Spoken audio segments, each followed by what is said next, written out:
नमस्कार दोस्तों, आपके अपने चैनल हिंदी ज्ञानमाला में आपका बहुत बहुत स्वागत है। दोस्तों, इस वीडियो के पिछले पार्ट में हमने जयशंकर प्रसाद की प्रसिद्ध कहानी पुरस्कार का आधा भाग पढ़ा था। आज के इस वीडियो में हम इस कहानी को पूरी करेंगे। तो चलिए, स्वर्ण मंच पर कौशल नरेश अर्ध निद्रित अवस्था में आंखें मुकुलित किए हैं। एक चामरधारिणी युवती पीछे खड़ी अपनी कलाई बड़ी कुशलता से घुमा रही है। चामर के शुभ्र आंदोलन उस प्रकोष्ठ में धीरे धीरे संचालित हो रहे हैं। तांबुल वाहिनी प्रतिमा के समान दूर खड़ी है। प्रतिहारी ने आकर कहा, जय हो देव, एक स्त्री कुछ प्रार्थना करने आई है। आंखें खोलते हुए महाराज ने कहा, स्त्री प्रार्थना करने आई है, आने दो। प्रतिहारी के साथ मधुलिका आई। उसने प्रणाम किया। महाराज ने स्थिर दृष्टि से उसकी ओर देखा और कहा, तुम्हें कहीं देखा है। 3 बरस हुए देव, मेरी भूमि खेती के लिए ली गई थी। ओह, तो तुमने इतने दिन कष्ट में बिताए, आज उसका मूल्य मांगने आई हो, क्यों? अच्छा, तुम्हें मिलेगा। प्रतिहारी, नहीं महाराज, मुझे मूल्य नहीं चाहिए। मूर्ख, फिर क्या चाहिए? उतनी ही भूमि दुर्ग के दक्षिण नाले के समीप की जंगली भूमि है, वहीं मैं अपनी खेती करूंगी। मुझे एक सहायक मिल गया है, वह मनुष्यों से मेरी सहायता करेगा। भूमि को समतल भी बनाना होगा। महाराज ने कहा, कृषक बालिके, वह बड़ी ऊबड़ खाबड़ भूमि है, इस पर वह दुर्ग के समीप एक सैनिक महत्व रखती है। मधुलिका कहती है, तो फिर निराश लौट जाऊं? सिंह मित्र की कन्या, मैं क्या करूं? तुम्हारी यह प्रार्थना देव, जैसी आज्ञा हो। जाओ, तुम श्रम जीवियों को उसमें लगाओ। मैं अमात्य को आज्ञा पत्र देने का आदेश करता हूँ। जय हो देव, कहकर प्रणाम करती हुई मधुलिका राजमंदिर के बाहर आई। दृश्य बदलता है। दुर्ग के दक्षिण भयावने नाले के तट पर घना जंगल है।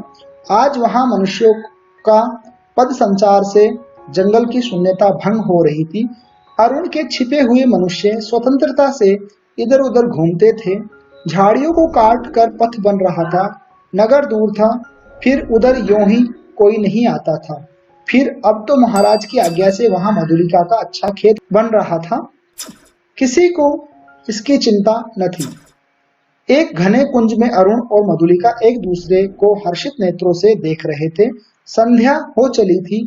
उस निविड़ वन में उन नवागत मनुष्यों को देखकर पक्षीगण अपने नीड को लौटते हुए अधिक कोलाहल कर रहे थे। प्रसन्नता से अरुण की आंखें चमक उठी। सूर्य की अंतिम किरणें झुरमुट से घुसकर मधुलिका के कपोलों से खेलने लगी। अरुण ने कहा, 4 पहर और विश्वास करो, प्रभात में ही इस जीर्ण कलेवर कौशल राष्ट्र की राजधानी श्रावस्ती में तुम्हारा अभिषेक होगा। यहाँ कौशल राष्ट्र की राजधानी का नाम श्रावस्ती बताया है। और मगध से निर्वासित मैं एक स्वतंत्र राष्ट्र का अधिपति बनूंगा। मधुलिका, भयानक अरुण, तुम्हारा साहस देखकर मैं चकित हो रही हूँ। केवल 100 सैनिकों से तुम रात के तीसरे पहर मेरी विजय यात्रा होगी मधुलिके। और मधुलिका कहती है, तो तुमको इस विजय पर विश्वास है? अवश्य, तुम अपनी झोपड़ी में यह रात बिताओ, प्रभात से तो राजमंदिर ही तुम्हारा लीला निकेतन बनेगा। मधुलिका प्रसन्न थी, किंतु अरुण के लिए उसकी कल्याण कामना सशंक थी। यानी अभी भी उसे शंका थी कि अरुण अपने अभियान में सफल होगा या नहीं। वह कभी कभी उद्विग्न सी होकर बालकों के समान प्रश्न कर बैठती। अरुण उसका समाधान कर देती। सहसा कोई संकेत पाकर उसने कहा, अच्छा, अंधकार अधिक हो गया, अभी तुम्हें दूर जाना है और मुझे भी प्राणपण से इस अभियान के प्रारंभिक कार्यों को अर्धरात्रि तक पूरा कर लेना चाहिए, इसलिए रात्रि भर के लिए विदा। मधुलिका उठ खड़ी हुई। कटीली झाड़ियों से उलझती हुई क्रम से बढ़ने वाले अंधकार में वह अपनी झोपड़ी की ओर चली। पथ अंधकारमय था और मधुलिका का हृदय भी निविड़तम से घिरा था। उसका मन सहसा विचलित हो उठा। मधुरता नष्ट हो गई। जितनी सुख कल्पना थी वह जैसे अंधकार में विलीन होने लगी। वह भयभीत थी। पहला भय उसे अरुण के लिए उत्पन्न हुआ। यदि वह सफल न हुआ तो फिर सहसा सोचने लगी, वह क्यों सफल हो? श्रावस्ती दुर्ग एक विदेशी के अधिकार में क्यों चला जाए? मगध कौशल का चिर शत्रु, ओह उसकी विजय। कौशल नरेश ने क्या कहा था? सिंघमित्र की कन्या, सिंघमित्र कौशल का रक्षक वीर, उसी की कन्या आज क्या करने जा रही है? नहीं नहीं, मधुलिका, मधुलिका। जैसे उसके पिता उस अंधकार में पुकार रहे थे, वह पगली की तरह चिल्ला उठी, रास्ता भूल गई। रात एक पहर बीत चली पर मधुलिका अपनी झोपड़ी तक न पहुंची। वह उधेड़ बुन में विक्षिप्त सी चली जा रही थी। उसकी आंखों के सामने कभी सिंहमित्र और कभी अरुण की मूर्ति अंधकार में चित्रित हो जाती है। उसे सामने आलोक दिखाई पड़ा। वह बीच पथ में खड़ी हो गई। प्राय 100 उल्काधारी अश्वारोही चले आ रहे थे और आगे आगे एक वीर अधेड़ सैनिक था। उसके बाएं हाथ में अश्व की वल्गा थी और दाहिने हाथ में नग्न खड्ग। वल्गा का मतलब होता है घोड़े की लगाम। अत्यंत धीरता से वह टुकड़ी अपने पथ पर चल रही थी, परंतु मधुलिका बीच से हिली नहीं। प्रमुख सैनिक पास आ गया। वह मधुलिका अब भी नहीं हटी। सैनिक ने अश्व रोककर कहा, कौन? कोई उत्तर न मिला। तब दूसरे अश्वारोही ने कड़क कर कहा, तू कौन है स्त्री? कौशल के सेनापति को शीघ्र उत्तर दे। रमणी जैसे विकारग्रस्त स्वर में चिल्ला उठी, बांध लो, मुझे बांध लो, मेरी हत्या करो, मैंने अपराध ही ऐसा किया है। सेनापति हंस पड़े और बोले, पगली है। पगली?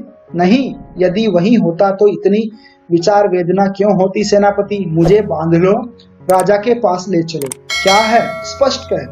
श्रावस्ती का दुर्ग एक प्रहर में दस्युओं के हस्तगत हो जाएगा।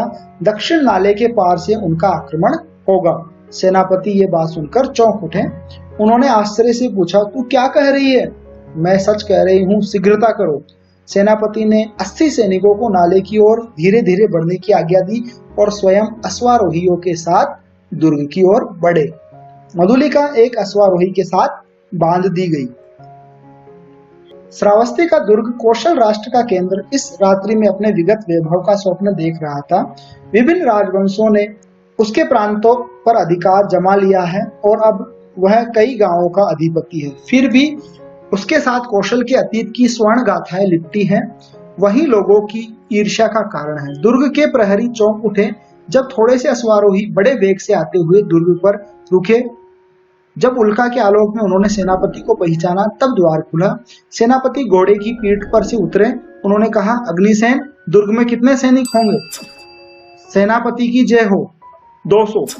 उन्हें शीघ्र ही एकत्र करो, परंतु बिना किसी शब्द के 100 को लेकर तुम शीघ्र ही चुपचाप दुर्ग के दक्षिण की ओर चलो। आलोक और शब्द न हो। सेनापति ने मधुलिका की ओर देखा। वह खोल दी गई। उसे अपने पीछे आने का संकेत कर सेनापति राजमंदिर की ओर बढ़े। प्रतिहारी ने सेनापति को देखते ही महाराज को सावधान किया। वह अपनी सुख निद्रा के लिए प्रस्तुत हो रहे थे, यानी सोने जा रहे थे, किंतु सेनापति और साथ में मधुलिका को देखते ही चंचल हो उठे। सेनापति ने कहा, जय हो देव, इस स्त्री के कारण मुझे इस समय उपस्थित होना पड़ा है। महाराज ने स्थिर नेत्रों से देखकर कहा, सिंघमित्र की कन्या, फिर यहाँ क्यों? क्या तुम्हारा क्षेत्र नहीं बन रहा? कोई बाधा? सेनापति, मैंने दुर्ग के दक्षिण नाले के समीप की भूमि इसे दे दी है। क्या उसी संबंध में तुम कहना चाहते हो? देव, किसी गुप्त शत्रु ने उसी ओर से आज की रात में दुर्ग पर अधिकार कर लेने का प्रबंध किया। इस स्त्री ने मुझे पथ में यह संदेशा दिया है। राजा ने मधुलिका की ओर देखा। वह कांप उठी। घृणा और लज्जा से वह गड़ी जा रही थी। राजा ने पूछा, मधुलिका, यह सत्य है? हाँ देव।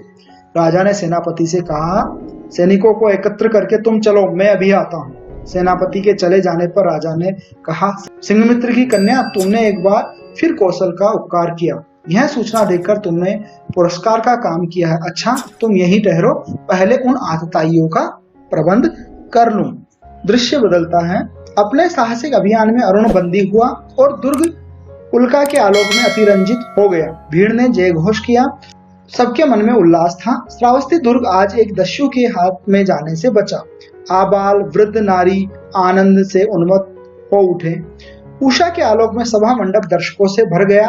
बंदी अरुण को देखती ही जनता ने रोष से हुंकार की, वध करो। राजा ने सहमत होकर कहा, प्राणदंड। मधुलिका बुलाई गई, वह पगली सी आकर खड़ी हो गई। कौशल नरेश ने पूछा, मधुलिका तुझे जो पुरस्कार लेना हो मांग। वह चुप रही। राजा ने कहा, मेरे निज की जितनी खेती है मैं सब तुझे देता हूँ। मधुलिका ने एक बार बंदी अरुण की ओर देखा।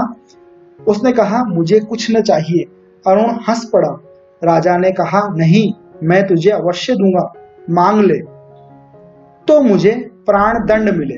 कहती हुई वह बंदी अरुण के पास जा खड़ी हुई। तो यही ये कहानी समाप्त हो जाती है दोस्तों। उम्मीद है आप सबको ये कहानी पसंद आई होगी। अगर आपको ये कहानी पसंद आई हो और ये वीडियो पसंद आया हो तो वीडियो को लाइक जरूर करें। चैनल को अभी तक आपने सब्सक्राइब नहीं किया तो चैनल को सब्सक्राइब करें और बेल आइकन को दबाकर नोटिफिकेशन जरूर ऑन कर लें। इस कहानी से संबंधित प्रश्नों के उत्तरों के लिए आप इस वीडियो का डिस्क्रिप्शन या ऊपर आई बटन को चेक करें, वहां आपको लिंक मिल जाएगा। धन्यवाद साथियों। जय हिंद, जय भारत।